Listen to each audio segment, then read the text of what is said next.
Strong vortices form here, at the trailing edge of the wing. These are known as wingtip vortices, and they look something like this. These vortices require extra energy to generate, and this is bad for the aeroplane's efficiency. These vortices also contribute to drag. The aerodynamic force produced by the wing acts at a right angle to the local airflow.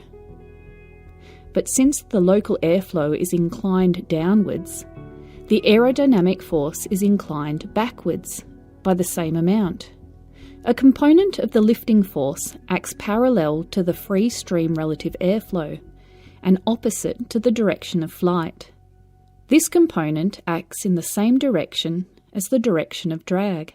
This component is undesirable, unavoidable, and it is known as induced drag.